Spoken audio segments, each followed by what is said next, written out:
கூட பண்ணியிருக்கார்கள். திடீர்னு ஒரு வயிற்று வலியை சரியாக்குறது, ஏதாவது கல்யாணம் கார்த்தி ஆகணும்னா அவர் ஒரு அக்ஷதை கொடுத்தா ஆகுங்கிறது, இதெல்லாம் கடவுளை கண்டுபிடிக்க வழி இல்லை. இதெல்லாம் சித்தர்களே பண்ணுறார்கள், ரிஷிகளே பண்ணியிருக்கார்கள். கடவுள்னா யாருன்னா எல்லா கல்யாண குணங்களும் கொண்டவராக இருக்கணும், அவர்கிட்ட ஒரு தோஷம் சொல்ல முடியாது அப்படின்னு இருக்கணும். இவர் தான் கடவுள். அப்படிப்பட்ட கடவுள் இடத்துல, கண்ணன் இடத்துல சிசுபாலன் என்ன பண்ணினா வாய் நோகிற அளவு திட்டி தீத்தான். அந்த கண்ணனை எப்பவும் திட்டுறதே இவனுக்கு பழக்கமாம். பல நாளம் சொல்லி பழித்த சிசுபாலன் எப்படி பழித்தான்ங்கிறதுக்கு கேட்பார் செவி சுடு கீழ்மை வசவுகளே வையும் அப்படிங்கிறார் ஆழ்வார். என்னன்னா கண்ணனை திட்டுறதுக்குன்னே ஒரு கோஷ்டி இருக்கும் அவதார காலத்திலேயே. இன்னைக்கே திட்டுறார்கள், இன்னைக்காவது பார்க்கல அதனால திட்டுறார்கள், பார்த்துருந்தா திட்ட மாட்டான்னு சொல்லலாம். அவதார காலத்துல நேருக்கு நேரா பகவான் வந்து நிற்கிறார், அப்ப கூட திட்டிண்டு கிடந்தவர்கள் உண்டு. அதுக்குன்னு ஒரு கோஷ்டி உண்டு. அந்த சிசுபாலனுக்குன்னு ஒரு செட்டு. எல்லாத்துக்குமே கோஷ்டி முக்கியம் இல்லையா? ஒரு பஜனைனா கோஷ்டி வேணும், காலக்ஷேபம்னா கோஷ்டி வேணும், திட்டத்துக்கும் வேணும். அது மாதிரி சிசுபாலனுக்கும் ஒரு கோஷ்டி உண்டு. அதுக்கு வேலையே என்னன்னா குட்டிச்சோரில் உட்காந்து கண்ணனை பற்றி திட்டுறது தான் வேலை, பொழுதனிக்கு இதான் வேலை. அப்படி ஒரு கோஷ்டி.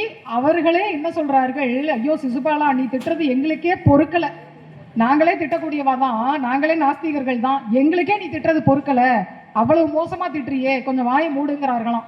கேட்பார்னா அதுதான், கேட்கக்கூடிய பிரதிகூலர்கள் அவர்களுக்கே சகிக்காத வார்த்தையை சொல்லி திட்டுறானாம் சிசுபாலன். ஏன் இப்படி திட்டுறான்னா, கேட்பால் பழம் பகைவன்.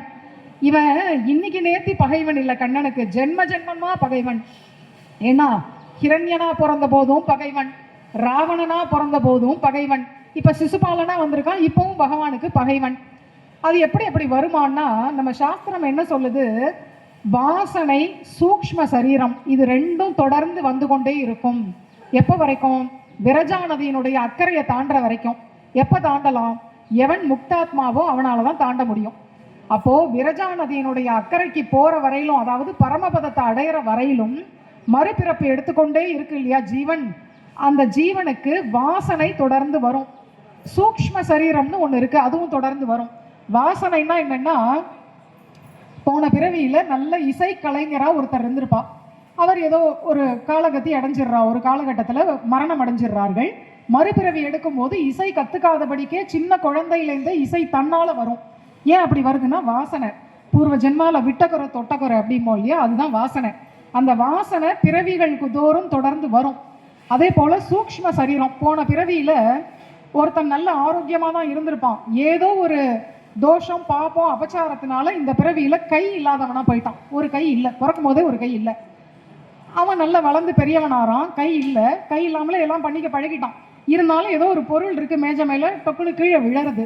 உடனே என்ன பண்றான், கையால எடுக்கிற மாதிரி அந்த கையை கீழே கொண்டு போறான். அவனுக்கு தான் கை இல்லையே, எடுக்கிறானே. என்ன வாசனை சூக்ஷ்ம சரீரம் இருக்கு இல்லையா, போன ஜென்மால அவனுக்கு உள்ள சூக்ஷ்மமா அந்த சரீரம் இருந்திருக்கு. இந்த ஜென்மால கை இல்லாட்டியும் டக்குன்னு அது எடுக்கணுங்கிற மாதிரி வருது, கை வருது. அதுதான் சூக்ஷ்ம சரீரம். இது ரெண்டுமே தொடர்ந்து ஒரு ஜீவனுக்கு வரும் அப்படிங்கிறது சாஸ்திர வாக்கியம். இது யார் அளவுக்குன்னா, சிசுபாலன் யாரு, துவாரபாலகர்கள்ல ஒருத்தன், அவர்களுக்கு கூட இது தொடர்ந்து வருதான். ஏன்னா ஜென்ம ஜென்மமா பகவானை திட்டியே பழகின வாய். சிசுபாலனா பிறந்த விட்டோம், பிறந்த அண்ணிலேருந்தே மழலை பேசுற நேரத்துலேருந்தே திட்ட ஆரம்பிச்சிட்டான். அதனால அதுவும் கண்ணன் 100 திட்டு வரைக்கும் பொறுத்துப்பேன் அப்படின்னு சொல்லியிருக்கான். ஜென்மத்துல 100 திட்டு இல்லை, அட் எ டைம் 100 திட்டு திட்டி தான் பொறுத்துப்பான். இவன் என்ன பண்ணுவான், சாமர்த்தியமா 98ஓட 99ஓட நிறுத்திடுவான். திருப்பி அடுத்த முறை 1லேருந்து ஆரம்பிப்பான், 99ஓட நிறுத்திடுவான். அன்னைக்கு ஏதோ ஒரு நாள் மறந்து போய் 100 திட்டான். 100 என்னைக்கு திட்டுறானோ அன்னைக்கு தலையை அறுக்க வேண்டியது அப்படின்னு அவனுக்கு சாபம். அதனால தர்மபுத்திரருடைய ஒரு ராஜசூய யாகத்துல 100 திட்டு திட்டான். தன்னறியாம எதிர்பொங்கி மீதளிச்சிருத்து வாயில திட்டு. அதனால அன்னைக்கு கண்ணன் இவனுடைய கழுத்தை அறுத்துட்டான். இவனுக்கு திருநாடு கொடுத்துட்டான் கண்ணன். ஏன்னா ஆதிகாரிக புருஷா இல்லையா, அவன்லாம் துவாரபாலகா அந்த ஆஸ்தானத்தை சேரணுமே, அதனால இவனுக்கு கொடுத்துட்டான். இது எதற்குன்னா, அப்படி பழம் பகைவன் அவன் என்ன பண்ணினா, வாய் ஓயாம திட்டினான். அளவளமை தவிர்த்த அழகன், நம்ம அழகன் என்ன பண்ணினாராம், அவனுடைய அளவளமையை தவிர்த்தாராம். அது என்ன அளவளமை அப்படிங்கிறதுக்கு மாமுனிகள் சொல்ற, வாய்க்கு வந்தபடி பேசுறதுன்னு ஒன்று இருக்கு இல்லையா, வம்பு பேசுறது, மூட்டி கொடுக்கறது, கோல் மூட்டுறது, புறம் பேசுறது, இதெல்லாம் தான். ஒருத்தரை பத்தி எதுவுமே தெரியாது, நம்மளா காத்து வாக்கில் எதையோ கேட்டு வாய்க்கு வந்தபடி பேசுறது, இதற்கு தான் அளவளமை அப்படின்னு பெயராம். அந்த வாய்க்கு வந்தபடி பேசிட்டு இருந்தான் கண்ணனை. ஒரு நாள் கண்ணன் தன்னுடைய அழகை இவனுக்கு காட்டிட்டான். அப்படியே விக்கிச்சு போச்சு வாய் அடைச்சு போச்சும்பா இல்லையா. அதிகமான சந்தோஷம் அதிகமான துக்கம் ரெண்டும் வந்தாலும் பேச்சு வராது, வாய் அடைச்சு போயிடும்.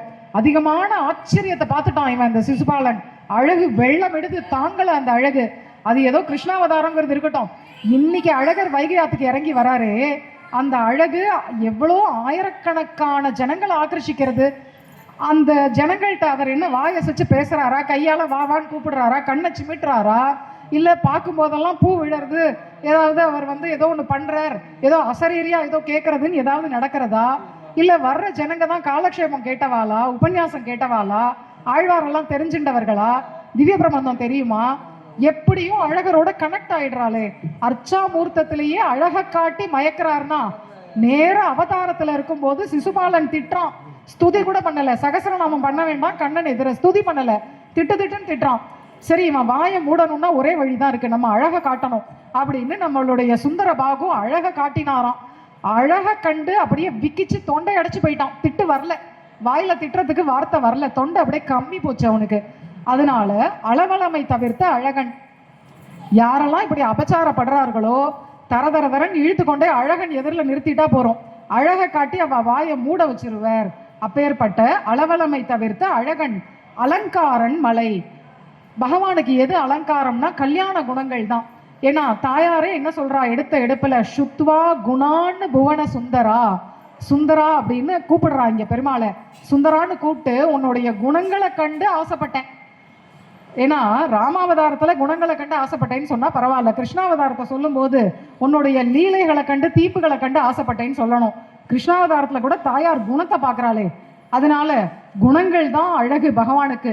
அந்த குணங்களுக்கு மேல முடிச்சோதியாய் உனது முகச்சோதி மலர்ந்ததுவோ அப்படின்னு ஆழ்வார்கள்லாம் மயங்குறார்கள் இல்லையா. அந்த சோதி வெள்ளம் ஒரு அழகு. இதெல்லாம் அலங்காரன் மலை. அழகருக்கு தான் அலங்காரன்கிற பெயர் உண்டு. நிறைய பேர் இங்கே அலங்காரன்னு திருநாமம் வச்சுப்பா. அதுபோல அழகன் அலங்காரன் மலை, குளமலை. மலையவே கொஞ்சறார் ஆழ்வார். நாமெல்லாம் மலையில இருக்கிற பெருமாளை தான் கொஞ்சுவோம். பெரியாழ்வாருக்கு தான் அந்த மலையை பார்த்தாலே கொஞ்சணும்னு தோன்றது. அதனால மலையவே எடுத்து கொஞ்சறார். குளமலை, கோலமலை, கொற்றமலை, குளிர்மாமலை, நிலமலை, நீண்டமலைன்னு மலைக்கே மங்களாசாசனம். அவருடைய பொங்கும் பரிவு பெருமாள் அப்படிங்கிறத தாண்டி மலையளவும் இருக்கு. அதனால குளமலை, தொண்டர் குளம். குளம்னா எது, நமக்கெல்லாம் எது குளம், பிறந்த குளம்லாம் கிடக்கட்டும்.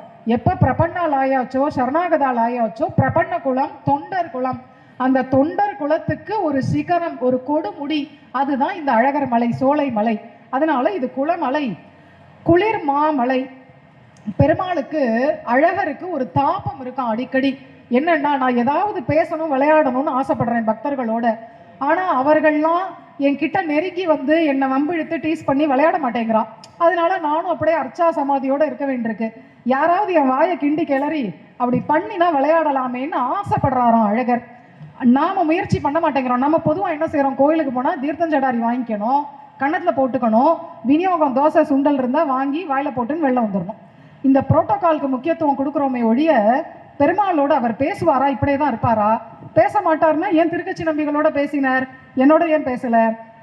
சுந்தரபாகு ஸ்தவத்துல கூரத்தாழ்வான் எவ்வளோ கேள்வி கேட்டார் அழகர்கிட்ட, எனக்கு ஏன் பதில் சொல்லக்கூடாது அப்படின்னு அவரோட நம்ம விளையாட மாட்டேங்கிறோம். அழகர் அதை எதிர்பார்க்கிறானா நம்ம கிட்ட. அந்த தாபம் இருக்கான் அவருக்கு. ஏன்னா எதுக்கு இவ்வளவு அர்ச்சாவதாரங்கள் அப்படின்னு ஒரு கேள்வி வந்தது ஒரு தரம் கோஷ்டியில, ஆச்சாரியர்கள் கோஷ்டியில. யாராவது ஒருத்தராவது நாயிகா பாவத்துல என்னோட பேசி பழக மாட்டாளாங்கிறதுக்காக தான் அப்படின்னு பெருமாள் ஆசைப்பட்டு தான் இவ்வளவு க்ஷேத்திரத்திலையும் நிற்கிறார் அப்படின்னு பதில் சொன்னார்கள் ஆச்சாரியர்கள். அதுபோல யாராவது என்கிட்ட பேச மாட்டாளாங்கிற தாபம் அழகருக்கு இருக்கு. நம்ம பிரார்த்தனை பண்ணிட்டு போயிடுறோம், ஒரு லிஸ்ட் வச்சிருக்கோம், பிள்ளை கல்யாணம் ஆகணும், பொண்ணு குழந்தை பிறக்கணும், வீடு வாசல் வாங்கணும், பந்துக்கள் ஒருத்தருக்கு வயிற்று வலி இருக்கு சரியா போகணும், இப்படியே ஒரு 4-5 வச்சிருக்கோம். அதை கேட்டுட்டு போயிடுறோம்.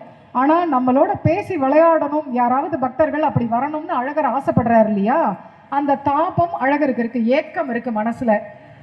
பக்தர்கள்ல அபூர்வமா சில பேருக்கு பெருமாள் இப்படியே பொம்மை மாதிரி இருக்காரு, வாய் அசைச்சு பேச மாட்டாரா நம்மளோட அப்படின்னு பக்தர்களுக்கும் தாபம் இருக்கு. அபூர்வமா சில பேருக்கு வருமா அப்படி.